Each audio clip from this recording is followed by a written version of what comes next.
Okay, you guys, back with another video. I know I be doing too much. You guys let me know. I know I'm doing too much. I have sound, I have pictures. Oh my God, I have two of my janky beats in this one. Two! Count them. Two of my beats. Oh my goodness. Yeah, I'm doing way too much. I'm doing way too much. So anyways, I have another article. It's from marketplace.com. And what I'm going to do this time is I will put the links in the description below if you guys want to read where I got my information from or where I'm getting my information from. So this is from marketplace.com, I believe it is. Written December 24th, why tariffs will hurt American consumers and fail to compensate tax cut. That isn't the right article.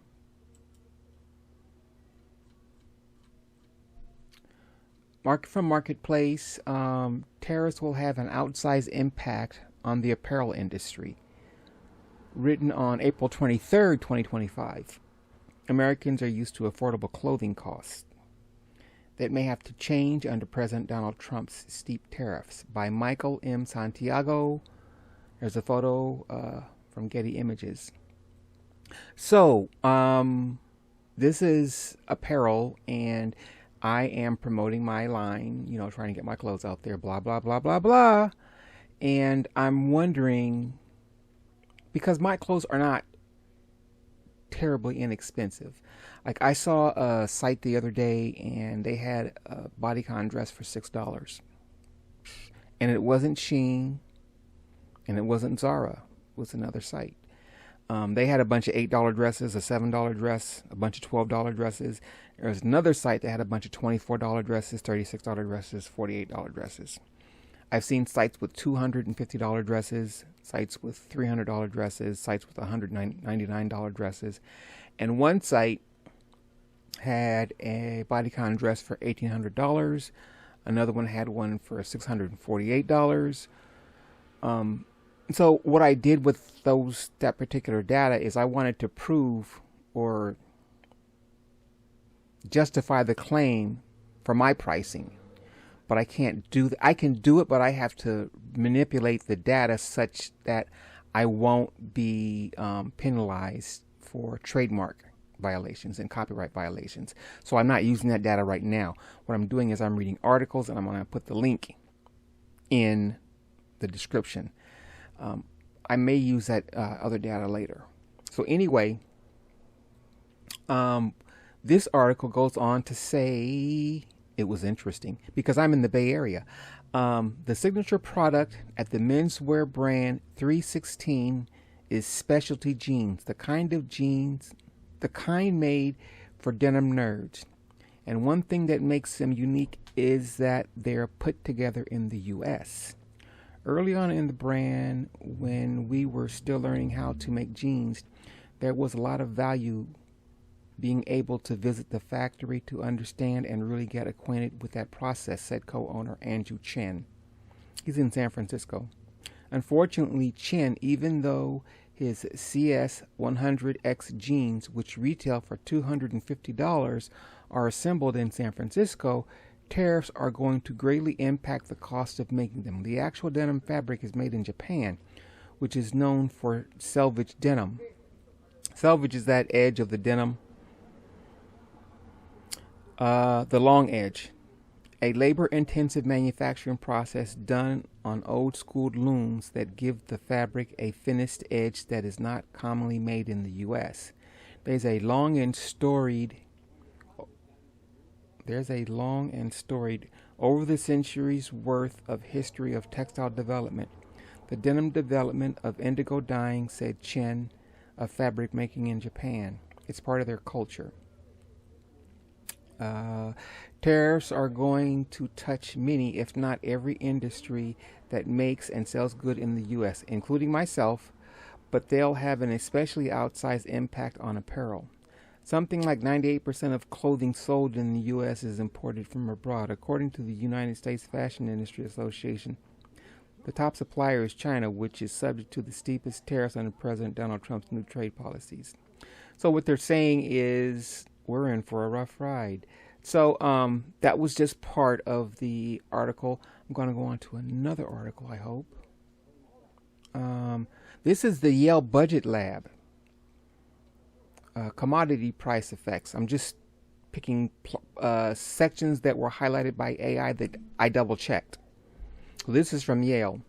Commodity price effects. The charts below show that the 2.1% price level increase from the 2025 tariffs to date would look across individual commodities in the short run, pre-substitution, as well as the 1.8% long run price increase. Some high-level takeaways. Consumers face high increases in clothing and textile prices in the short run. Prices increased 44% for leather products, shoes, handbags, 40% for apparel, and 21% for textiles. After substitution and global supply shifts, in the long run, prices remain 20 to 18% and 11% higher, respectively. Food prices up 4.1%, fresh produce 7%. Motor vehicle prices rose 14%.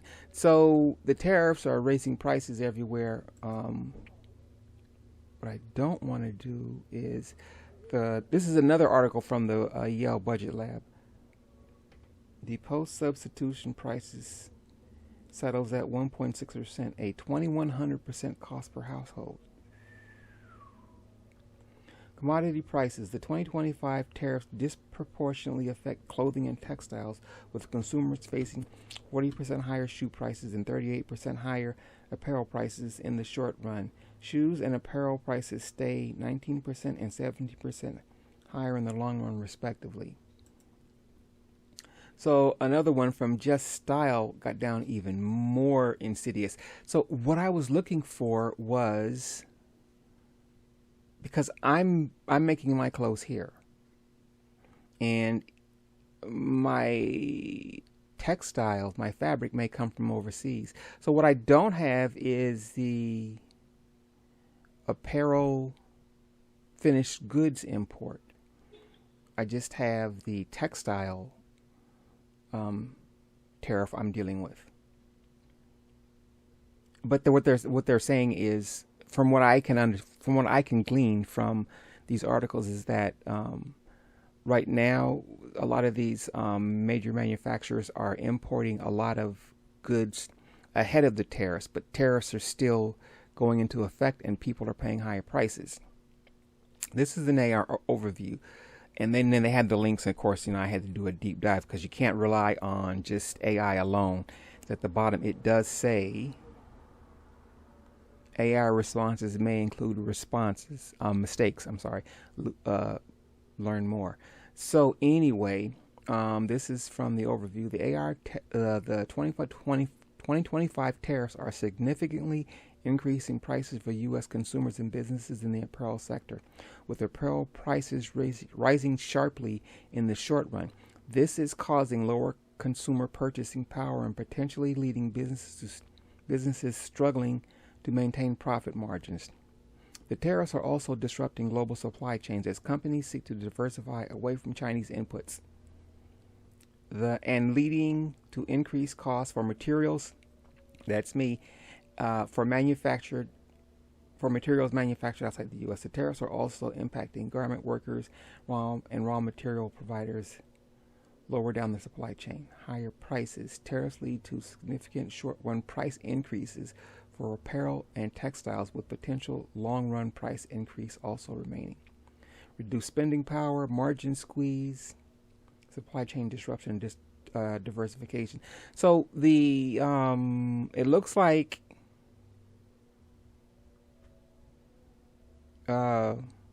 prices are going up.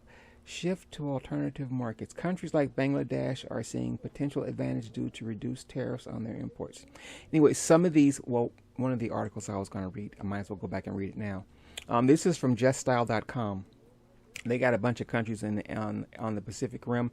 Bangladesh saw a 20% increase, and some of these tariffs helped and some of these tariffs hurt. So Bangladesh, Cambodia, India, Indonesia, Myanmar, Nicaragua, Pakistan, Sri Lanka, Thailand, and here the Vietnam one was the one where the AI picked. In May, Vietnam overtook China in terms of U.S. apparel imports during May after bagging a 19.1% increase in shipment value to $1.2 billion, making it the largest supplier of apparel to the U.S. in terms of value. There is a transshipment clause which would constitute a 40% tariff. Juban Alphonse, an Asian research analyst at the EIU, just told Style, "We believe Vietnamese clothing factories reliant on Chinese inputs will see mounting cost pressures in 2025-26 as products containing significant Chinese content will face elevated tariffs and greater U.S. customs scrutiny." Speaking to Just Style, he added that this will be prompting factories to undertake diversification of input sourcing, albeit slowly, as China supplies nearly 60% of Vietnam's inputs, eroding the cost of competitiveness of Vietnamese exports in the U.S. market. The move could prompt more Chinese makers to set up mills in Vietnam. So, you get that, right? So, in a couple minutes, you're going to hear some of my janky music, my janky beats, with an advertisement that I made. So, what am I trying to say here? China is thinking about moving manufacturing to Vietnam because Vietnam has overtaken as the largest importer of apparel to the U.S. The most simplest way to put it. So what I'm saying is, prices are going up. Okay, so all I'm saying is, I'm throwing my hat, in there, and my pricing isn't going to be any worse than theirs. I'm still paying for tariffs, but I'm making the product here. Eventually, this thing is going to come full circle. I don't know where I'm going to come out at, but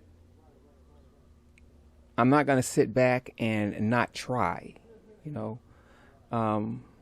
I have to pay bills just like everyone else, and I never wanted to go overseas. Not because I don't trust them. This is just my little concept.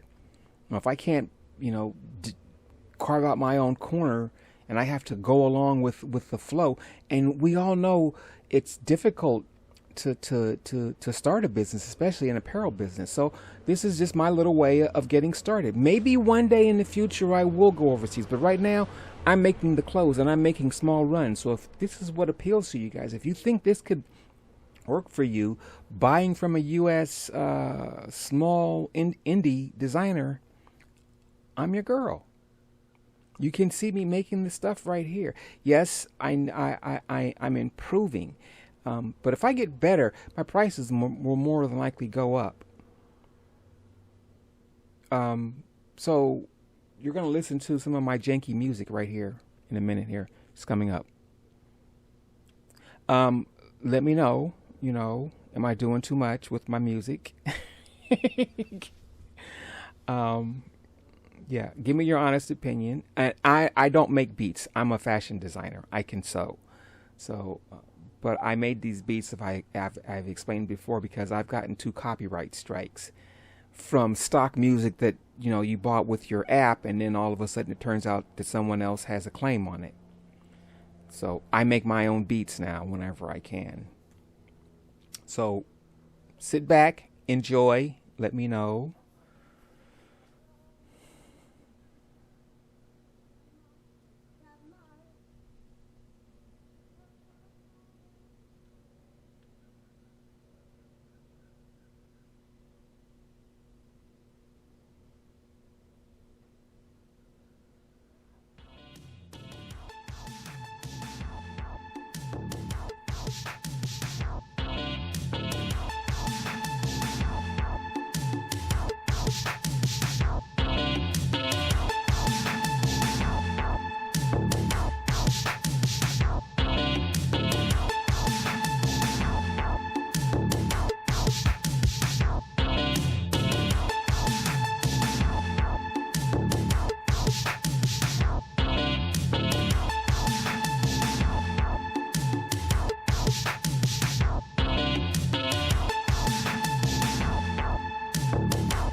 So, anyways, you guys let me know what you thought about my janky beat.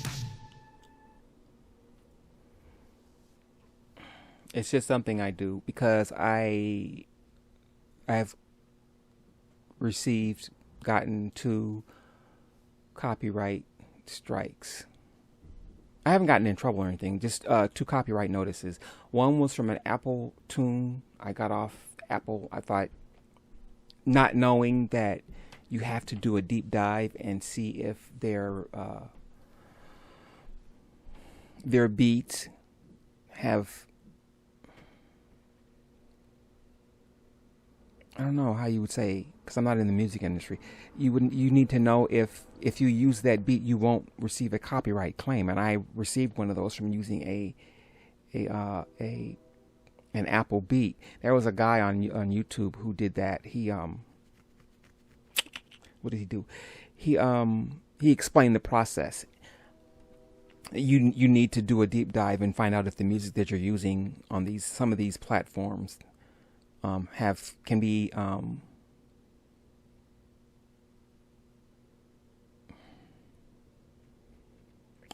a copyright claim from the artist owner. And I also received one on Apparel Video Studio. They have these preloaded beats and that you can use, but if you use them, you can receive a copyright notice. And I've received 2 so far. So I said, you know what, I'm just going to make my own. So I make janky beats. I'm not a beat maker or anything like that. I'm a fashion designer, but I can toy around with free apps and make my own stuff. So anyway, dun, dun, dun, dun. So where am I? Got about 2 minutes left. Thank you guys for watching. Hope you enjoyed the music. The dress giveaway is a size 14. When I reach 2,500 subscribers, I will give that dress away. I will make it. I have it cut out already, as you saw in one of the photos. I have it already cut out. I'm just gonna make it and then put the video up, of course, and then I'm gonna give the dress away to someone when I reach 2,500 subscribers. I don't know the process yet. It may be a random number generator. It may be a guessing game, like for movies or music or something like that. But yes, when I reach 2,500 subscribers, I'm going to give that dress away. So again, I hope you guys enjoyed. Please like, subscribe, comment, share. And I will see you guys in the next video. Here's another beat.